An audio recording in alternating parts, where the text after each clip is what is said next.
Karen Joyce Pengit, isa rin po sa naging produkto ng College of Divine Wisdom from first batch. And I feel so blessed and privileged na tumayo po dito to share kung paano ko po nakilala si El Shaddai and how He molded me as a person I am now. So, growing up, ako po ay isang mahiyaing bata. Yung tipong simpleng hi, hello lang. Hindi po ako yung sumasagot. Kailangan ko pa pong kalabitin yung nanay ko para sumagot po on my behalf. Simula pa po nung 1998 or 1999, ma-attend na po kami ng aking family po noon sa PICC. Hanggang sa yung mga kapatid ko ay naging mga volunteers as choir sa aming chapter. Dumating po ang mga blessings, ganoon din po yung mga pagsubok, lalong-lalo na po sa family namin. So, may isa po akong kapatid na pansamantala po siyang umalis nun sa amin. She was disconnected with us for a while. And may isa po akong kapatid na maaga rin po nakapag-asawa. At yung isa ko pong kapatid, yung aking kuya, eventually, mas pinili po niya yung magstay. At siya po ay naka-graduate din po sa college. So sila po, habang lumalaki ako, nakikita ko po silang halimbawa. At ang sabi ko po noon, tinanong ko po yung sarili ko, ano ba yung mangyayari sa buhay ko? So, year 2008, I volunteered, I joined sa Youth for El Shaddai Dancing Ministry.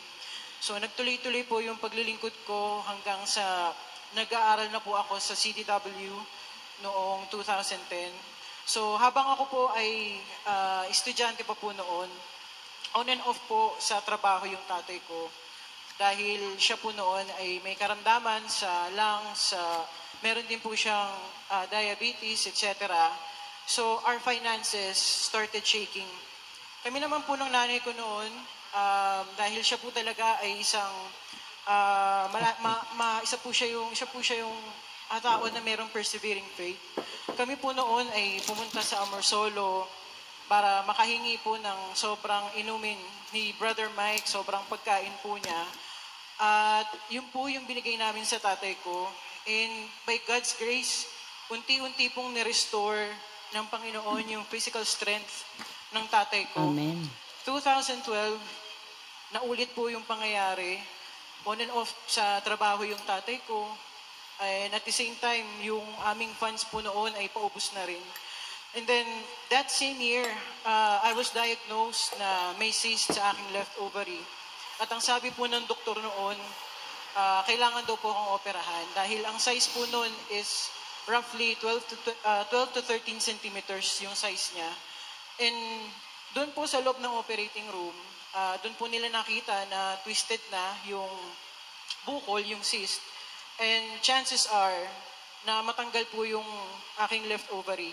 Ngunit sa kabutihan po ng Panginoon, sa pangako po ng Panginoon, hindi niya po hinayaan na mawala yung alinmang part ng reproductive system ko. At nagpatuloy po yung aming buhay sa pagdalo po dito sa ating gawain. Hanggang taon po 2014, doon po ako nagsimula na pong magtrabaho sa isang BPO o sa isang call center para makapag-provide po sa amin. And hindi na po ako nakaka-attend, consistent that time dahil po sa shifting na schedules ko. Somehow, I felt empty. I felt disconnected sa Panginoon. Maraming kulang. Ngunit, ang Panginoon po ay hindi po nagpabaya sa aking spiritual na buhay. Dahil meron pong mga tao siyang ginamit na nag-guide sa akin, na nag-disciple sa akin.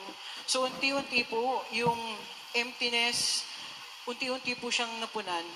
Then, meron po ako na panaginipan po noon na isa pong Bible verse.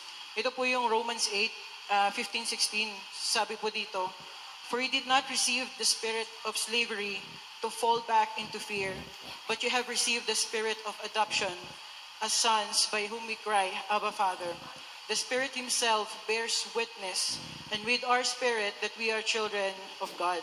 So, during that time talagang hindi ko po magets, hindi ko po maintindihan ano ba yung ibig sabihin noon.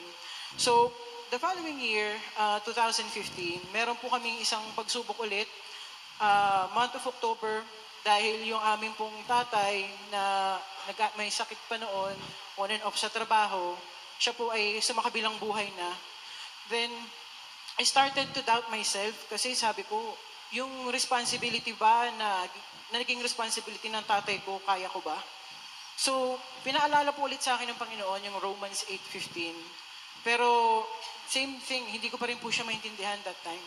And then fast forward, 2019, na nagising na lang po ako na namamanhid na ang kaliwang part ng katawan ko. Then kami po ni Mama, since wala kaming ka-idea, dinala po ako sa ER, nagkaroon ng blood tests, CT scan, and we found out na nagkaroon po pala ako ng stroke. So I was worried sa finances namin, dahil ako lang po yung may trabaho nun sa amin. Pero eventually naman po, nakapagtrabaho po ulit ako, medyo hirap, pero in-advise po ng doktor na mag-resign ako. So ilang months po akong walang trabaho, pero ang pangako po ng Panginoon ang aming pinanghawakan. January of 2020, mga bandang last week po yun, I decided to apply muna sa isang BPO company ulit, kahit pansamantala lang po to sustain yung needs namin. Ang plano ko po that time is to work overseas, pero nag-lockdown po tayo nung time na yun dahil sa COVID. So majority po ng mga napapanood namin noon is talagang nagpapanik buying yung mga tao. Pero kami po ng nanay ko noon, talagang sobrang relax lang kami dahil wala naman din po kami pambili yung mga panahon na yon. So expected po namin, since lockdown, no work, no pay.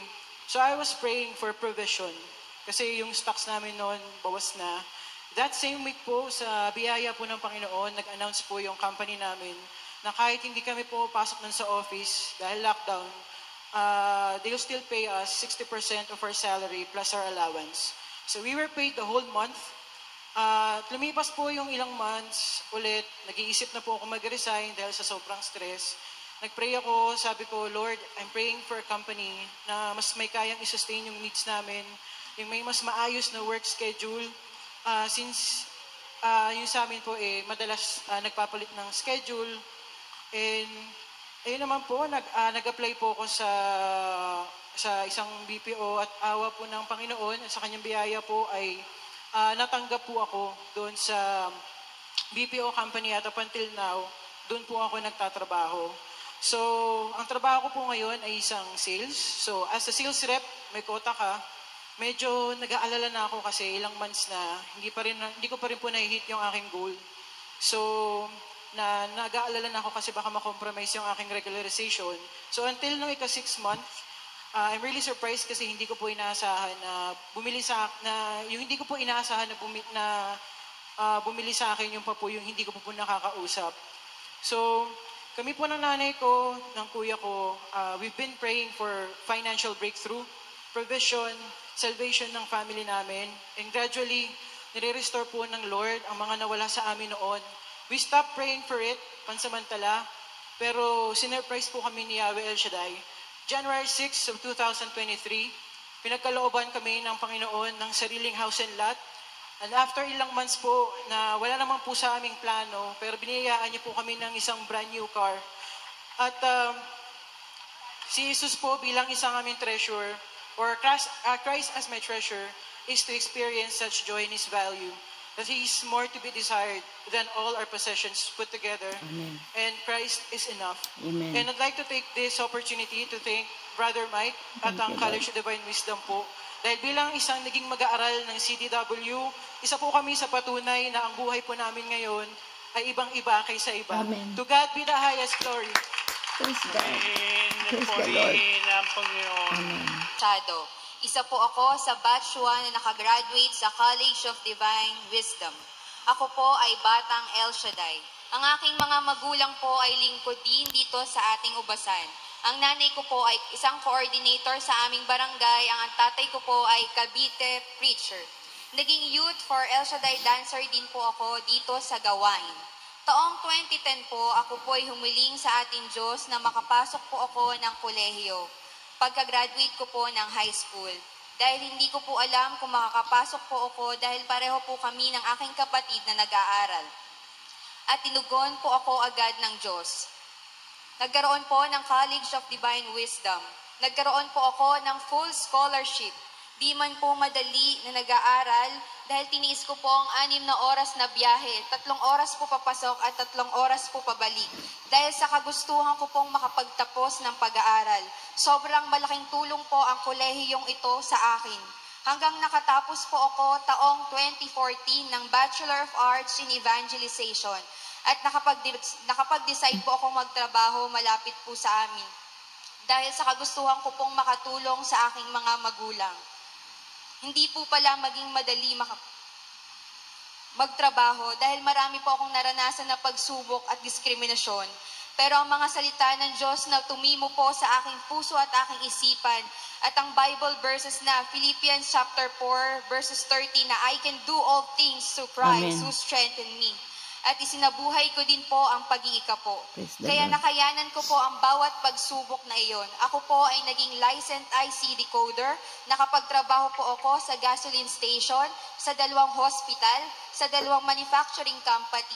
At tumiling po ulit ako sa Diyos na magkaroon po ako ng trabaho na malapit po sa amin na may day off po na Sabado at Linggo.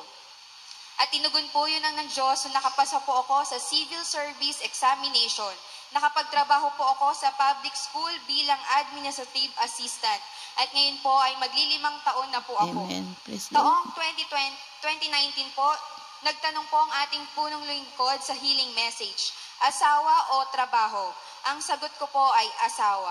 Dahil may maayos na po akong trabaho, taon din po iyon nakilala ko po ang aking mapapangasawa. Ngunit nagmahal po ako ng taong iba po sa aking pananampalataya. Kaya po nung naging kami, hindi po maiiwasan ng hindi pagkakaintindihan.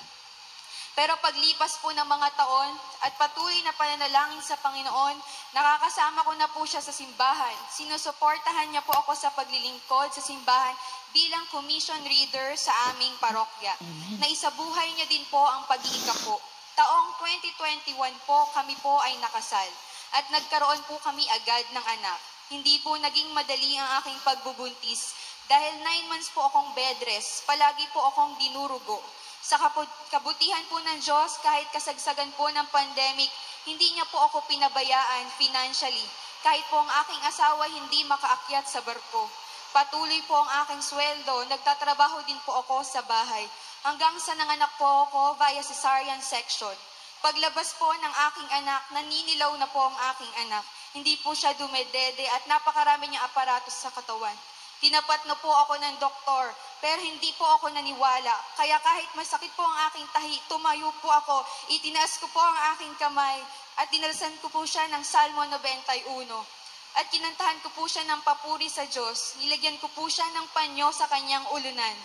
Pang-5 araw po, nagdesisyon mo po kaming umuwi. At salamat sa Diyos dahil naiuwi ko po ang anak ko ng maayos. Ngayon po ay magta3 taon na po siya ngayong November. Isa pong matalinong, pogi at sweet na anak. Taong 2022 po, nag-exam po ako ng licensure exam for teacher. Humingi po ako ng gabay sa ating Panginoong Diyos. Bawat pages po nilagyan ko ng 1 + 1 = 3. At itong buwan po ng May 2022, lumabas po ang result. Pasado po ako. Ngayong taon po, noong nakaraang Martes po, ay ika-30 years old ko po. At itong May 18 po, nakapagtapos po ako ng Masters in Management, Major in Educational Management sa Kilalapong School sa Cavite. Praise the Lord.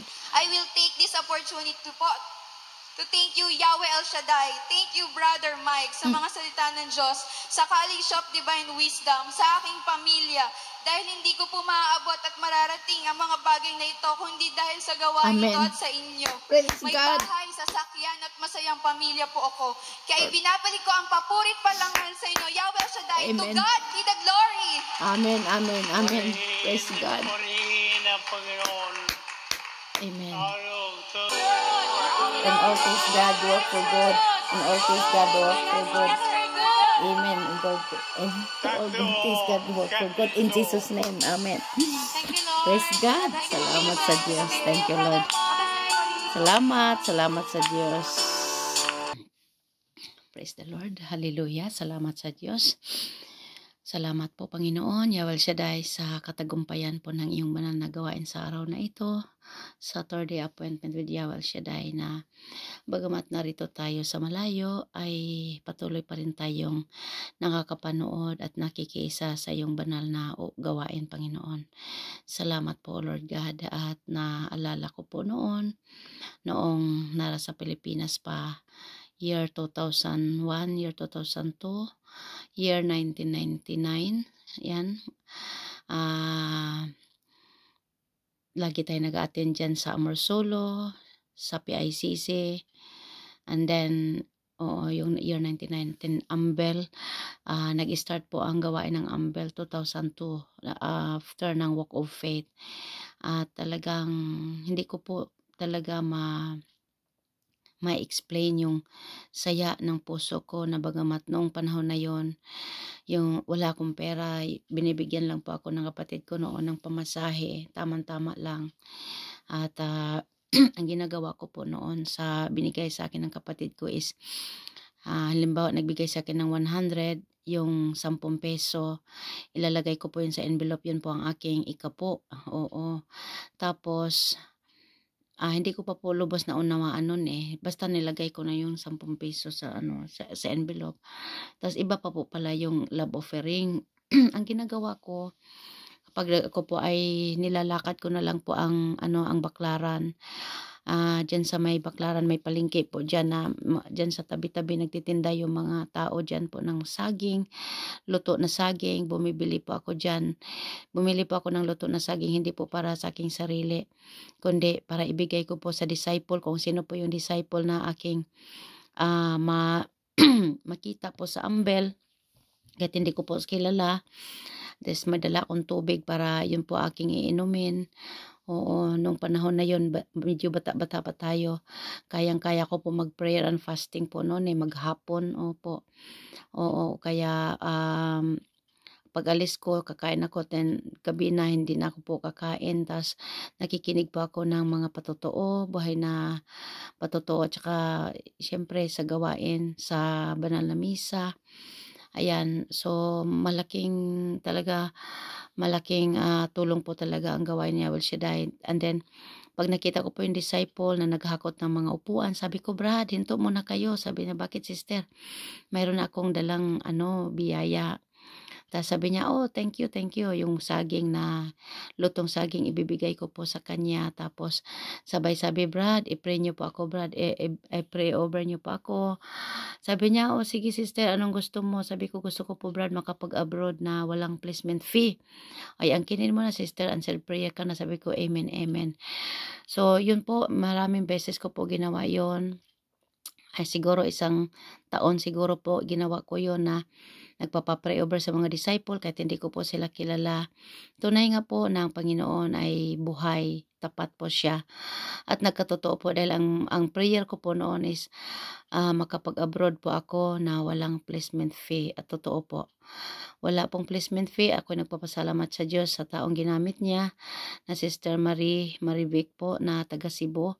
Na namit ko lang po siya sa agency, pero yun po ay kaparaanan ng Diyos na namit ko siya, and then sabay ko po kami nag-apply sa agency, pero dahil po na wala na po akong pera na pamasahe at pambigay doon sa agency, dahil every time na magre-report po sa agency ay yung maraming mga yung sa agency namin pinuntahan, kailangan ipa-xerox copy, kung ano-ano, may seminar. So, instead po na mag-report po ako sa agency, ang ginawa ko, sa El Shaddai po ako nagre-report. So, sabi ko, Lord, wala akong ibang sinasandalan dahil wala na po akong hawak na pera noon. Opo, nung time na yon, aking bangko is nag-close na po yung bangko ko po noon kasi pumasok na po tayo sa kumbento after po ng 2 beses nag-Taiwan. So, yun po ang nangyari at salamat po sa Panginoon dahil hindi po niya ako binigo at nakaalis po ng bansang Pilipinas papuntang Cyprus na walang binayaran na placement fee. At bago po ako umalis, ako po ay naiyak kasi sabi ko, Lord, mamimiss ko po ang gawain mo dito sa Ambel. Paano kaya pag nasa abroad na ako, ayaw kong mawalay sa iyo. Yun po ang ano ko, sabi ko sa Panginoon. Hindi ko po akalain kasi nung time na yun wala pang YouTube, hindi pa po noon wala pang Facebook. Actually, ang gamit ko pong cellphone noon is yun lang yung pang text, pang tawag. Opo, tas iniwan ko pa po yung nag-iisa kong cellphone kasi naawa ko sa kapatid ko na wala siyang cellphone sa magtatrabaho. So, wala. So, yun po, wala po akong cellphone. Kaya, salamat po sa ating Diyos na buhay. Dahil, pag dating ko po dito sa UK, sa Cyprus, dala-dala ko po yung mga tapes ni Brother Mike. Ang una ko po talagang ginawa nung dumating po ako ng Cyprus, unang sweldo ko, binigay ko kay Lord. Tapos yung pangalawa, basta sinikap ko makabili po ng cassette. Sinikap ko po na makabili ng cassette para mapakinggan ko po yung mga talk ni Brother Mike na dadala ko po yan, mga cassette tape na yan since nasa Taiwan pa po ako, 1995, 1998, 1999. Yun, dala-dala ko po yan. At hanggang dito sa UK. Ngayon, hindi ko na po nagagamit. Nandyan pa rin siya. Hindi ko alam kung naandar pa po siya. Pero para sa akin is higit pa sa ginto. Ang halaga niyan kasi yung salita ng Diyos ay hindi po nagbabago. Tapos dumating po yung time 2008 po yata yon, ay nagkaroon na po ng Delta Broadcasting. So sa wala pa po YouTube noong time na yon. Nakikinig na po ako ng Delta Broadcasting through Radio Portal Radio Portal. Opo, tapos sa grasya ng Panginoon, unti-unti po nag-improve hanggang nagkaroon ng YouTube channel, nagkaroon ng Facebook. Oo. So, sabi ko, Lord, salamat. Kasi noon, umiyak ako kasi sabi ko, na malulungkot ako, Lord, pag nasa abroad ako kasi hindi na ako makakadalo dito sa Ambel o sa Luneta. Kasi yung kagalakan ng puso ko, pag nag-attend pa ng gawain ay talagang kahit wala akong pera, masaya po ako. Tapos, yung dala-dala ko po yung maliit na transformer, na maliit na radyo na parang kasing laki lang ng aking palad. O talagang binabudgetan ko po yun ng baterya. Oo, tapos sabi po ng aking tinutuluyan doon sa Las Piñas, hindi ka ba na nagsasawa dyan sa pakikinig ng Brother Mike mo na yan? Sabi ko, hindi naman si Brother Mike po ang laging nagsasalita dyan. Kasi nakikita po nila na pagising ko pa lang, nakatune in ako sa Delta Broadcasting hanggang sa pagtulog, nakakinig pa rin ako. Kasi ganun po talaga pagka yung in love ka sa salita ng Diyos, hindi mo talaga siya pwedeng iiwanan. Oo. So, kahit naglalaba, nagluluto, minsan kahit naliligo, dala-dala ko pa yung para akong, sabi nga minsan sa akin nung tinutulayan ko na yung kanyang anak, sabi para daw natitililing na ako. Sabi ko, di bale matililing sa Panginoon, wag lang sa di ba? So, yun po, salamat talaga sa Panginoon. At pag ako ay nanonood dito sa gawain, pagtapos na ang gawain, nagsisiksikan yung mga tao na uuwi. Noon po, hindi pa ako nakikipagsiksikan. Sabi ko, Lord, alam ko sa pag-uwi natin, ipoprovide mo yung sasakyan. Hindi pa ako nakipagsiksikan. So, yun, pagdating ko po doon sa sa kalsada, sa highway, ay awa naman ng Diyos, nakakasakay po kaagad. O, yan po yung nasa Ambel. Pero nung nasa Luneta pa, naalala ko noon pag umuwi na kami sa Luneta, may kasama ako noon yung kapatid ko yung kapatid ko kasama ko. Kailangan kaming umuwi kaagad kasi siya galing sa trabaho, pagod siya. So, pagka umuwi po kami, para akong hindi na ako nakaapak sa sa lupa. Kasi yung mga tao, sa daming tao, parang pati ako na na aangat ba. Ang liit ko noon, parang walis tingting, ang payat-payat ko noon. Pero, praise God, salamat sa Diyos. So, yun, salamat sa Panginoon, walang katapusan na pasasalamat. Kaya ako po ito, ano po, yung mga patotoo talagang nire-record ko kasi dito sa mga patotoo, dito po ako inakay ng Panginoon. Dito po niya ako tinulungan, pinagpala upang patuloy na makinig, upang patuloy na dumalo, upang patuloy na ma-inspired. Oo, kahit walang pera noong panahong yon eh, ang saya-saya ko. Ako po yung pinakamalakas na loob pumalakpak, pinakamalakas na sumigaw diyan sa Amorsolo, diyan sa ano po yun, sa anong tawag nito, yung car park ng Amorsolo.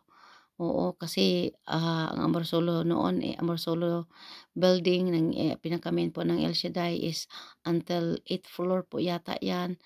Punong-puno po 'yan, bawat floor punong-puno, hindi na po magkakasya kaya, kami yung iba nasa baba na, nasa garahe, nasa ano. Pero kahit nandun po kami sa baba, may screen na malaki, doon po kami nanonood. Ta's yung aking katabi nag-ano yung tainga niya, tinatakpan po yung tainga niya kasi ang lakas kong pumalakpak at mag-i-amen. Sabi ko, "Lord, sorry ha, kasi talagang gusto ko lang talaga, feel na feel ko po talaga yung mga word of God kaya ako nag-i-amen." Opo, opo. Ay, praise the Lord, umulan na sa Pilipinas. Salamat Lord. Answered prayer na po tayo, Panginoon. Salamat kasi ito po yung aming panalangin sa mga nagdaang mga araw, mga linggo, mga buwan na nawa ay umulan sa Pilipinas na masaganang ulan para makainom naman ng tubig ang mga pananim, ang mga sakahan. Lord, salamat po talaga sa iyong katapatan. You are the God who is faithful. You are the God who is more than enough. Thank you, Lord. Hindi kami Panginoon, nagkamali, Panginoon, na ikaw ay tanggapin sa aming buhay, sa aming puso. Salamat po, Lord God. Patuloy mo po kami, Panginoon, na itago sa iyong likuran. Itago mo po kami sa iyong kaniningan upang hindi kami makita na iyong kalaban bagos patuloy kaming sisigaw, Panginoon, ng purihin ka, luwalhatiin ka, dakilain ka, ang iyong kabutihan, ang iyong katapatan sa aming buhay. Thank you, Lord. Salamat po, salamat, salamat. At dalangin ko po ang aking buong sambahayan, mga kamag-anak, mga kakilala, kapitbahay, ay makaisa po natin sa pagsamba sa iyo, sa espiritu at katotohanan. At sa lahat ng tumatangkilik sa ating YouTube channel, i-bless mo rin po ang kanilang mga kahilingan, Lord. Salamat po at nawa, Lord, ma-inspire din po sila sa ating mga videos. Hindi ko man sila kilala, o kung kilala ko man sila, Panginoon, kamag-anak man, kapitbahay, prayer partners, Lord, whatever their prayer request, Lord God, nakikiisa po ako. Diba sabi po inyo, 1 + 1 = 3, power, power, power. Kapag kami ay nagkaisa, Panginoon, sa panalangin, tiyak po na iyong tinutugon. Kaya, Lord, salamat. Salamat po sa katugunan ng mga dalangin ng aking mga viewers. In Jesus' mighty name, I pray. Amen and amen. Sa ngalan ng Ama, Anak, ng Espiritu Santo. Amen. Salamat po.